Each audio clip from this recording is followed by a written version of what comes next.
తెలంగాణ జనసమితి రాష్ట్ర కార్యాలయంలో యువజన సమితి రాష్ట్ర అధ్యక్షులు సయ్యద్ సలీం పాషా అధ్యక్షతన జరిగిన సమావేశంలో మలక్పేటకు చెందిన civil engineer Mohammed Waseem Akram మరియు వారి మిత్ర బృందం యువజన సమితిలో చేరారు.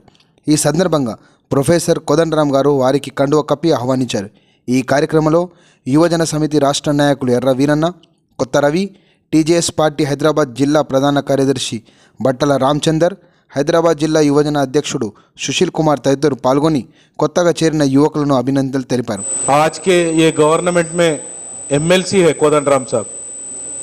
शायद आप एमएलए एमएलसी को सबको देखते हैं. गनमैन अगर साहब चाहे तो भी गनमैन को रख ले सकते हैं, लेकिन साहब एक पब्लिक लीडर है, इसलिए उन्होंने जो पब्लिक से मिलने के लिए कोई रुकावट नहीं है. जैसा उन्होंने गनमैन गवर्नमेंट उनको गनमैनों को अलर्ट करने के बाद भी उन्होंने मना करे. तो कोदंडराम साहब, हम सब को मालूम है तेलंगाना का जब मूवमेंट चला, वो जेएसी के चेयरमैन थे. तेलंगाना हासिल करने में उनके सदारत में हम तेलंगाना हासिल करें. आज के दिन हम सब तेलंगाना मैं हासिल करा बोल के बोलने वाले एक फैमिली है. उनकी अकेली की फैमिली की वजह से तेलंगाना नहीं आया. कोदंडराम साहब जैसे कई लोगों के लिए उनके जरिए तेलंगाना हासिल हुआ. ये हमारे पार्टी के मेरे साथ यूथ विंग में काम करने वाले कोत्ता रवि है, स्टेट कोऑर्डिनेटर. हैदराबाद के प्रेसिडेंट सुशील है, और ये हमारे रामचंद्र अन्ना इधर ही गोशा महल में रहते. हमारे कांग्रेस हमारे ये पार्टी के हैदराबाद डिस्ट्रिक्ट के जनरल सेक्रेटरी है. तो आज के गवर्नमेंट में जो कोदंडराम साहब का आप जानते हैं, लेकिन मैं एक अल्फाज बोल रहा हूँ. आज ज्वाइनिंग है, ज़्यादा स्पीच देने का नहीं है. बहुत इंपॉर्टेंट रोल है कोदंडराम साहब का, क्योंकि कोदंडराम साहब के सदारत में हम तेलंगाना के लिए लड़े और हासिल करें.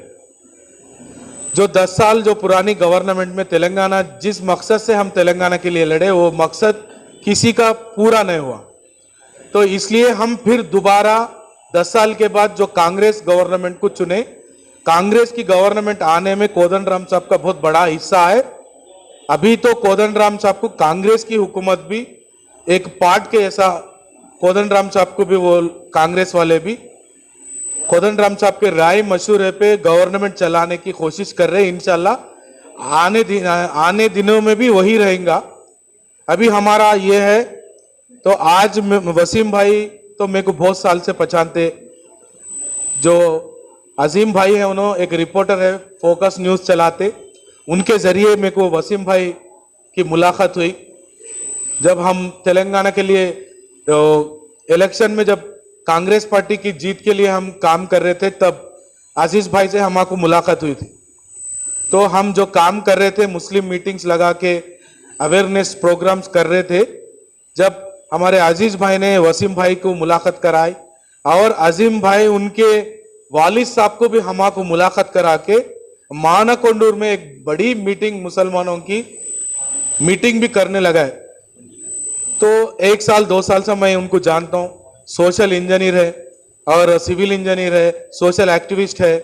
तो सियासत में नौजवान आने की ज़रूरत है. इसलिए हमारी पार्टी जो तेलंगाना की बुनियाद की पार्टी है, प्रोफेसर कोदंडराम साहब की सदारत में चलती. हमारा एक ही मकसद है, जो मकसद से हम तेलंगाना हासिल करें. 1200 बच्चे, नौजवान, स्टूडेंट्स तेलंगाना के लिए उनकी जान की कुर्बानी दी. वो तेलंगाना बसाने के लिए हमारी पार्टी का एक ही मकसद है, वो तेलंगाना हम बसाएंगे, वो तेलंगाना को हम कामयाब करेंगे कोदंडराम साहब के सदारत में. ये हमारी पार्टी का मेन मकसद है. उसके साथ साथ स्टूडेंट के, यूथ के, महिलाओं के, किसानों के, मुसलमानों के, माइनॉरिटियों के सब इश्यूज़ के ऊपर हम काम करते. लेकिन हमारा मेन मुद्दा जो तेलंगाना, कौन सी मकसद से हम तेलंगाना के लिए लड़े, वो मकसद पूरी करने के लिए हमारी पार्टी कोशिश करती. इसलिए हम हमारे आज जो भी हमारे पार्टी के यूथ विंग में ज्वाइन हो रहे हमारे मोहम्मद वसीम अकरम भाई को हम तहे दिल से उनका इस्तकबाल कर रहे. आप जैसे नौजवानों की, ख़ास तौर पे हैदराबाद में नौजवानों की ज़रूरत है पॉलिटिकल में आने की. 100% हम आपका साथ देंगे. आप जितना लड़ना है पब्लिक के लिए, नौजवान के लिए, स्टूडेंट्स के लिए, जितना आप जान लगा के लड़ना है लड़िए. हम आपके साथ देते, हम आपके साथ कोदंडराम साहब भी रहते. ये मौके पे आपको हम तहे दिल से हमारे पार्टी में आपको इस्तकबाल कर रहे हैं। उनको सलाम। अभी आप पार्टी में जो शामिल होने के लिए तैयार है, आप सब लोगों को हम शुक्रिया अदा करते और मिलकर काम करें तो काम बढ़ता। हम ये चाहते हैं जैसे दूसरे लोगों जैसा पैरवी करने का, पैसा बनाने का तरीका यहाँ नहीं होता। हम काम करते आवाम के लिए, जो तकलीफ़ होता वो काम करते हैं और इस तकलीफ़ को हटाने के लिए, मिटाने के लिए अभी सरकार का भी थोड़ा मदद है, क्योंकि हम इलेक्शंस में कांग्रेस को मदद दी और जो अच्छा काम कांग्रेस करते वो काम अमल में ले आने के लिए हमारी तरफ से भी पूरी कोशिश हो रहा है। तो ये हमारी काम होगा। हम पैसा दे के ऐसा कुछ एक शो करके ऐसा पॉलिटिक्स नहीं मानते हैं। जो आवाम के लिए काम करना, उनके भलाई के लिए काम करना, वो काम तो हम ज़रूर करेंगे ज़रूर। जितना भी तकलीफ़ हो हम काम करेंगे।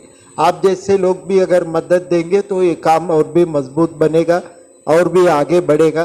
तो ये करना चाहते हैं। खासकर हम ये चाहते हैं कि हैदराबाद की माहौल पूरा बदलना भी चाहिए। बच्चों को, नौजवानों को रोज़गार मिलना है यहाँ। खासकर ये एक हमारा इम्पॉर्टेंट मुद्दा है हमारा, हम जो उठाते हैं। दूसरा जो है, औरतों को भी यहाँ नौकरी, कुछ न कुछ काम करने के लिए लोग तैयार है, लेकिन काम नहीं मिलते। तो उन लोगों को भी काम मिलना चाहिए। इसके लिए हमारा कोशिश जारी रहेंगे। दूसरी हम ये भी कहना चाहते हैं, हैदराबाद में खासकर यहाँ हर लोग मिलजुल कर रहने का माहौल भी बनना चाहिए। कहीं एक दूसरे के खिलाफ नफरत बढ़ाने का जो काम है, हम मुखालिफत करते हैं, उसके साथ नहीं देंगे। किसी हाल नफरत को रोकना है, नफरत छोड़कर मोहब्बत बढ़ाने का काम हम करेंगे। ये काम हम ज़रूर हैदराबाद में फैलाने के लिए कोशिश करेंगे। तीसरा जो है, हैदराबाद की तरक्की की फ़ायदा सारी लोगों को होना चाहिए। मौसीकी अगर तरक्की होना तो सब लोग चाहते हैं, उसमें गंदगी ख़त्म होना भी चाहिए, लेकिन उससे फ़ायदा सब लोगों को भी मिलना चाहिए। किसी एक दो लोगों की फ़ायदे के लिए काम नहीं होना चाहिए। ये हम लोग चाहते हैं। ऐसा हम बढ़ोतरी के लिए हमारा कोशिश जारी रहेंगे। आप सब लोगों की मदद चाहते हैं, तो मैं फिर एक बार आप सब लोगों को शुक्रिया अदा करते हुए ये आज का ये प्रोग्राम आगे बढ़ाएंगे। Thank you. अस्सलाम वालेकुम, नमस्कार सभी को। पिछले तेलंगाना एजिटेशन के टाइम से ही जो है, तेलंगाना फ्रीडम मूवमेंट के टाइम से ही तेलंगाना के लिए जो एज ए स्टूडेंट हम काम कर सकते थे, ठीक है, उस वक्त से ही हम काम कर रहे हैं। और पिछली जो रियासत तेलंगाना में जो पार्टी गुजरी है, जैसे कि आप सबको पता है, उसमें भी हमने काम किया। बट जो लिटरली तेलंगाना के लिए जो मेहनत करे हैं, अपनी जानों को गंवाए हैं, अपना वक्त दिया है, ठीक है, और एक अपनी ज़िंदगी का कुछ अहम हिस्सा भी कुर्बान किया है, बहुत से यूथ, उन लोगों को वो राइट्स नहीं मिले हैं जो पिछली रियासत तेलंगाना में गवर्नमेंट गुजरी है। और उस तेलंगाना फ्रीडम मूवमेंट के टाइम पे हॉनेबल एमएलसी जो अभी हमारे और टीजेएस के पार्टी प्रेसिडेंट है, हॉनेबल प्रोफेसर कोदंडराम सर, आपका बहुत अहम किरदार रहा है। उस्मानिया यूनिवर्सिटी जिस तरीके से एक वॉल्केनो की तरह एरप्ट हुई थी तेलंगाना मूवमेंट के लिए, उसमें कोदंडराम सर का बहुत अहम किरदार रहा है। तो ये सारी चीज़ों को देखकर, सर की डिसिप्लिन को देखकर, सर की जो है एक अहम किरदार को देखकर ही मैं अभी टीजेएस में ज्वाइन होने के लिए अपने जो है मेंटली तरीके से प्रिपेयर हुआ हूँ। और मैं शुक्रगुजार हूँ अपने जनाब सलीम साहब का कि उन्होंने कोऑर्डिनेट किया अच्छे से, कोदंडराम साहब से बात की, और अल्हम्दुलिल्लाह सर के हाथों पे टीजेएस में मैं as a greater Hyderabad youth wing में जिम्मेदारी इंशाल्लाह संभालूंगा। Thank you.